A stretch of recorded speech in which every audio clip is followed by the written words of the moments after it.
José Genuíno, muito bom dia. Eu quero pedir para você fazer um preâmbulo desse julgamento que mobiliza hoje todo o país, quer dizer, um clima quase que de Copa do Mundo, com as pessoas atentas a tudo que está sendo dito ali. Bom dia, Genuíno.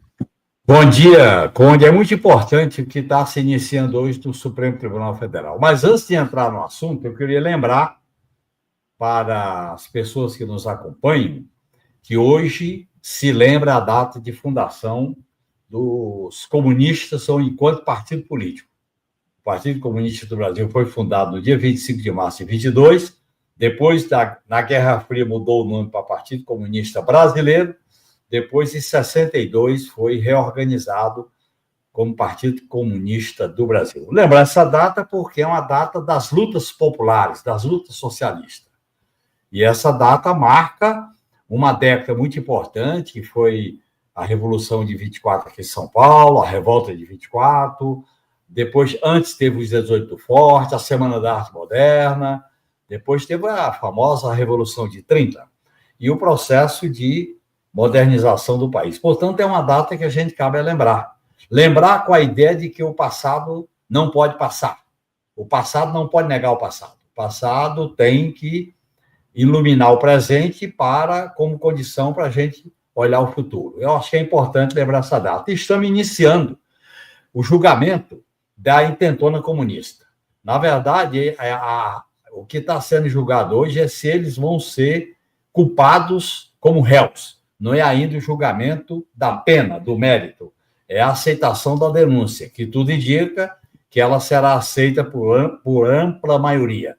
E eu acho que nós estamos vivendo um momento importante. Por quê?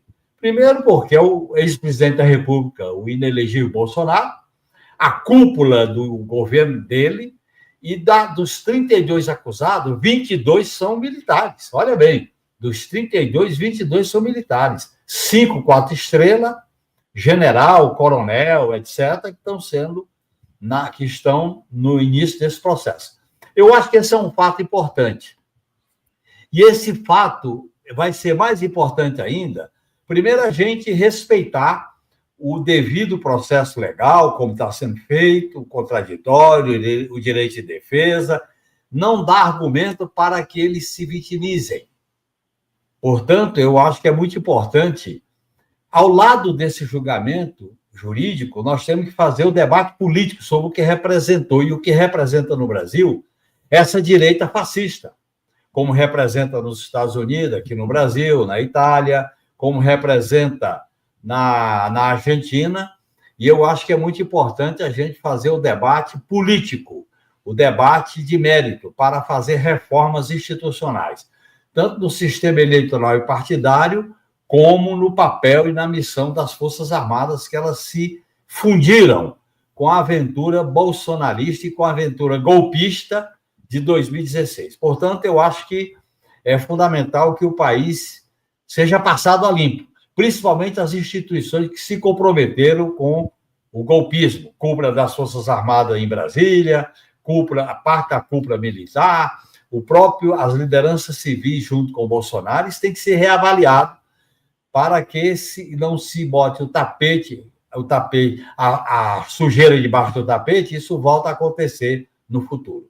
Então, eu acho que o país acompanha isso. Eu acho que o bolsonarismo vai sofrer um desgaste, não é a liquidação dele. O amigo dele tem ilusão, porque a extrema-direita expressa no bolsonarismo, ela corresponde a uma época histórica da crise do modelo, da precarização da vida, dos direitos, da precarização da soberania nacional. Ela representa um fundamentalismo que não separa o que é verdade e o que é mentira. Ela representa o individualismo do salve-se quem puder. Ela representa aquela fusão, Conde, do capital, do fuzil e da religião da prosperidade. Essa fusão compõe a base ideológica e cultural desse fenômeno da extrema-direita, que é esse fascismo retardado, como alguns dizem, ou fascismo reatualizado, remodelado para a crise do modelo neoliberal. Adorei o fascismo retardado, usando aí a polissemia de retardado, né? Quer dizer, atrasado e também, né, numa situação complicada mental. Ô, Genuíno, hoje também, se não me engano, é dia da Constituição, né? 25 de março, tanto que foi agendado para essa data, as pessoas viram uma simbologia de ser essa data. A Constituição foi promulgada no dia 5 de outubro. Mas eu acho que tem. Eu vou conferir aqui essa data certinho, dia 25 de março. 5 de outubro foi a promulgação da Constituição. Talvez o pessoal esteja relacionado com o 25 de março. Talvez foi a instalação da Constituinte, eu não sei, precisa ver. Eu vou checar essa data aqui direitinho. Eu quero dizer para a comunidade que está nos acompanhando aqui, nós estamos com transmissões simultâneas, tá certo? Estamos aqui com o Giro das 11, estamos também com a transmissão do julgamento em outro link, então vocês podem acompanhar as duas simultaneamente também, ficar aqui com a gente, dar uma espiadinha no julgamento, a gente vai trazer imagens do julgamento também, tá aqui, deixa eu colocar rapidamente, nesse momento é o Demóstenes Torres, que já foi senador e hoje está advogando, eu não sei exatamente para que acusado, eu sei que o primeiro a dissertar hoje ali, a fazer a defesa, a fazer o seu pronunciamento, foi o advogado do Alexandre Ramagem, porque eles estão fazendo em ordem alfabética. Alexandre Ramagem foi o primeiro a se defender. Eles são 7, né? Hoje é o primeiro núcleo, é o Bolsonaro e mais 7.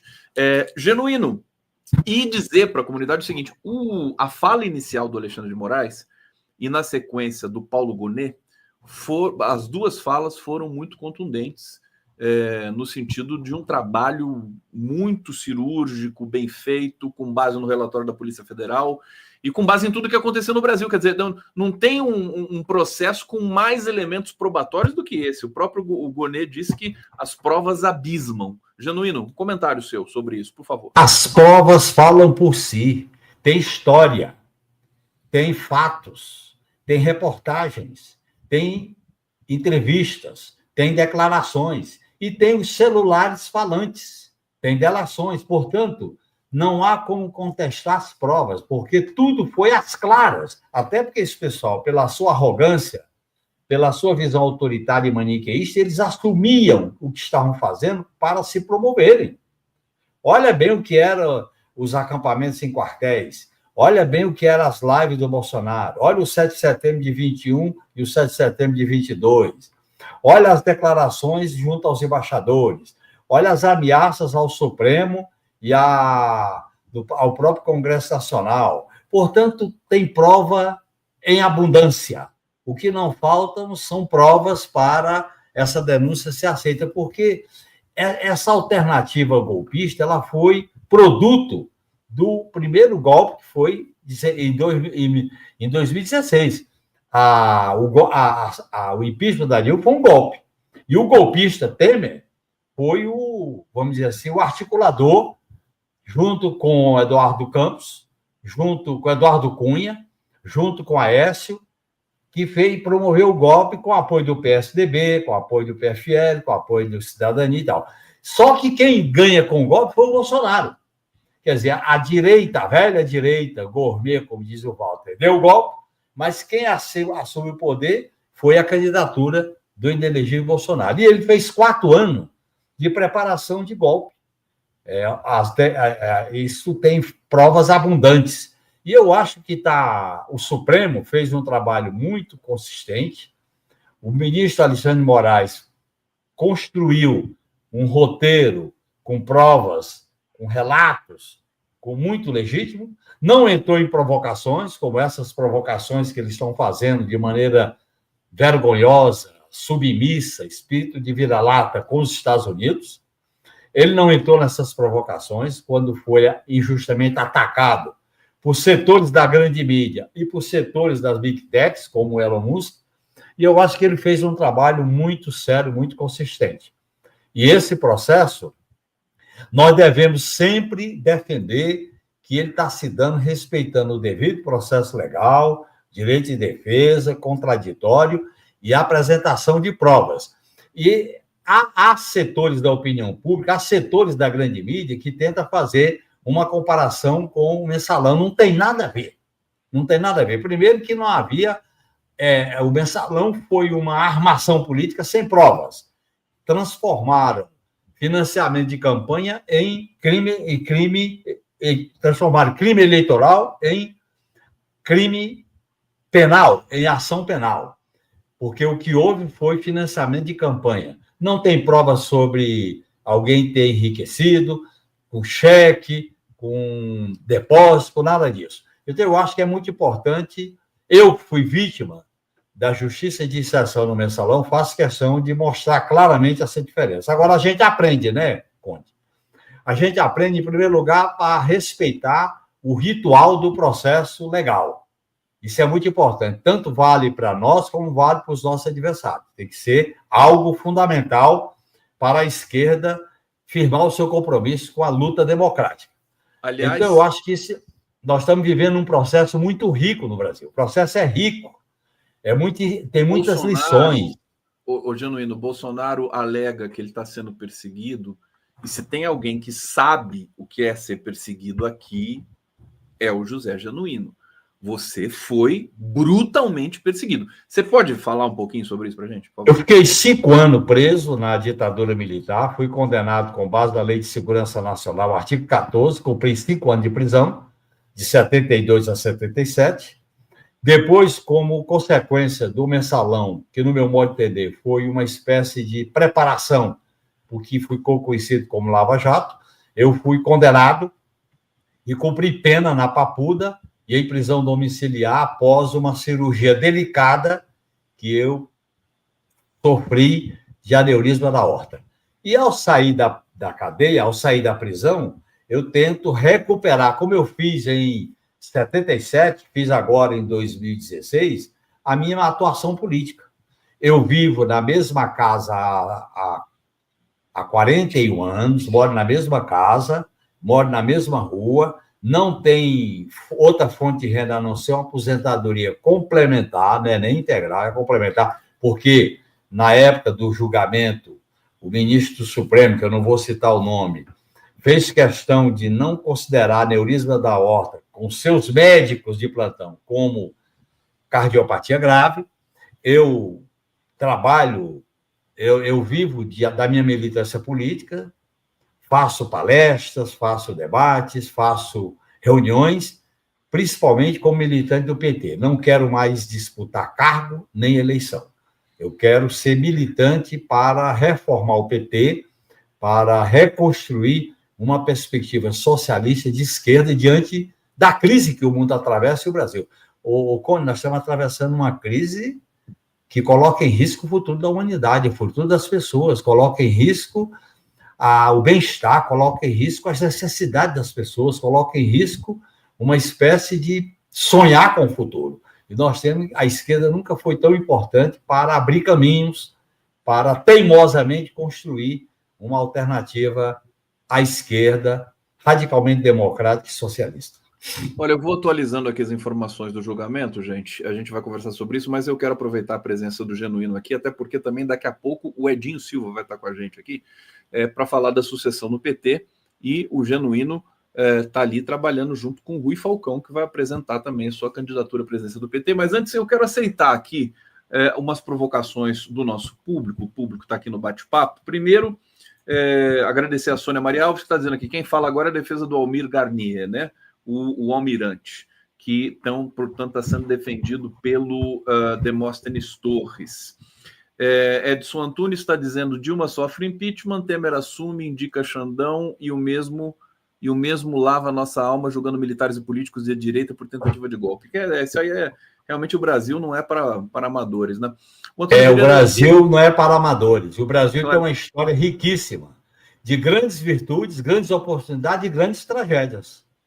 Eu espero que a gente não perca as oportunidades que se criam na história do Brasil. Algumas nós já perdemos. Pois é. Não, eu digo também pela multiplicidade, diversidade de temas e de entrelaçamentos, né? O Antônio Vieira, que é de direita e nos assiste aqui, ele diz o seguinte: Conde, pergunta para o Genuíno se ele concorda com a vítima julgar o agressor, é uma coisa, e ele está querendo saber também, pergunta para o Genuíno se ele foi anistiado. Tecnicamente, você foi anistiado ou não? Do período da ditadura, eu fui anistiado para recuperar os direitos políticos. Eu cumpri a pena completa, 5 anos. Agora, eu estava com os direitos políticos cassados e com a anistia de 79, os meus direitos políticos foram restabelecidos, restituídos.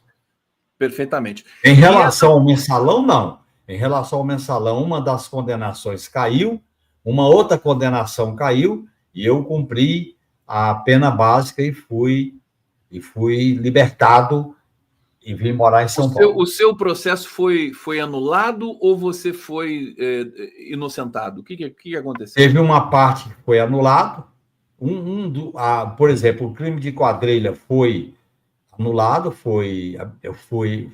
a sentença foi anulada, portanto, não tive condenação. Crime de quadrilha.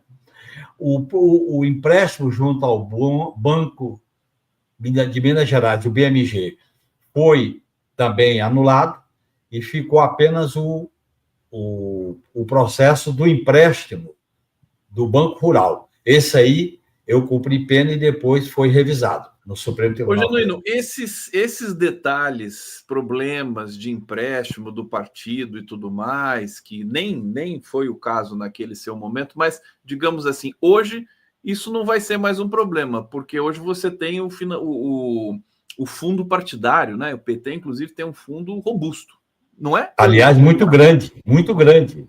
O fundo partidário é muito grande. Eu acho que hoje o sistema eleitoral e partidário está precisando de uma ampla reforma. Fundo partidário.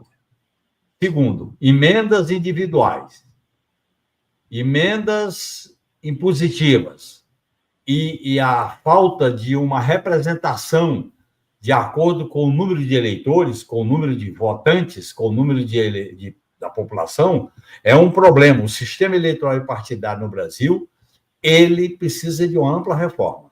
O que aconteceu com o financiamento de campanha do mensalão, que devia ter sido tratado como crime eleitoral e não como ação penal.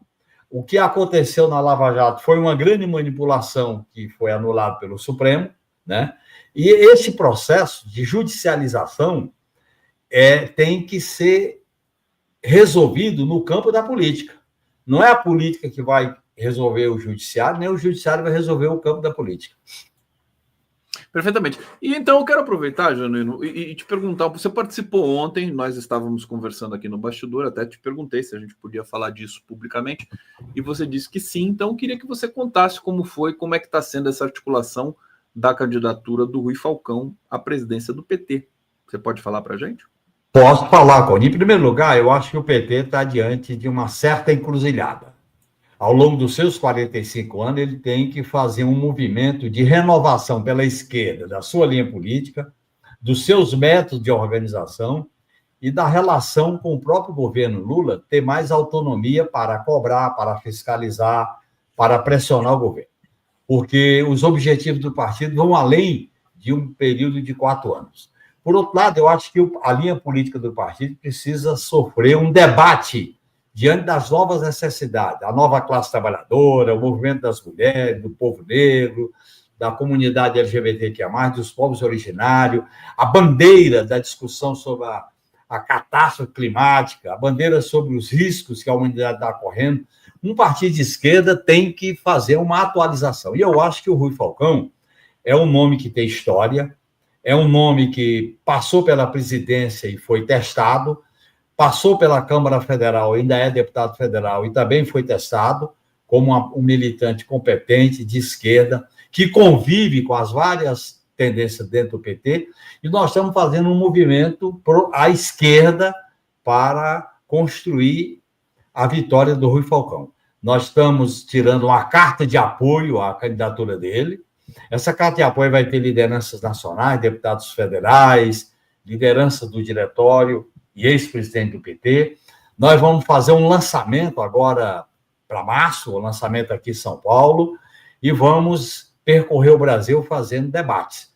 O PT tem que ser chacoalhado, o PT tem que ser mexido, o PT tem que ser agitado para discutir 2025 e 2026. O nosso compromisso com a continuidade do projeto exige um giro à esquerda, que é o que nós estamos defendendo. Nós não vamos fulanizar o debate, nós vamos discutir teses, propostas, ideias para resgatar o que o PT tem de universal à esquerda nesses 45 anos, e eu estou nele desde quando ele foi fundado, eu sou o número 7 do diretório do Butantan, e, ao mesmo tempo, a gente atualizar.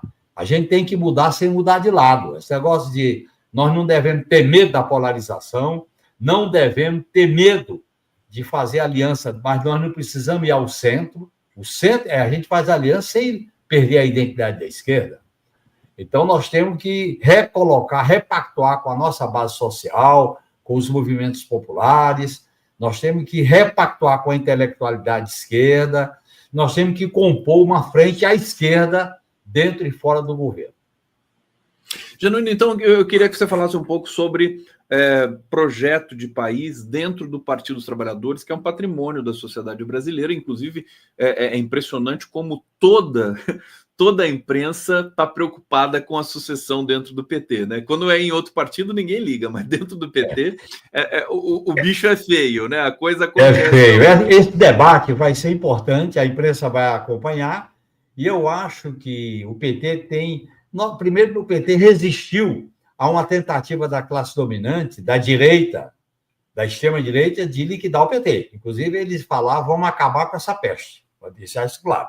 O PT resistiu, sobreviveu. Mas nós não podemos ficar reduzido à disputa eleitoral de 2 em 2 anos. Nós temos que ter um projeto de futuro do país. Um projeto que dê conta da nossa oposição sistemática a esse modelo. O modelo de financiarização, o modelo de terceirização, o modelo de privatização, o modelo das big techs, o modelo dos conglomerados trilionários que administram ativo financeiro, o modelo financeirizado. Nós temos que construir um outro modelo. Nós temos que governar para atender às necessidades do povo e não atender às necessidades da acumulação do capital. Para isso, o PT tem que resgatar aquilo que ele proclamou no seu manifesto. Não há democracia sem socialismo e não há socialismo sem democracia. E o PT nasceu como um partido contra a ordem. O PT não nasceu para ser domesticado, o PT nasceu para lutar, para construir alternativas. E eu acho que nós temos que recolocar esse debate em torno de um projeto nacional.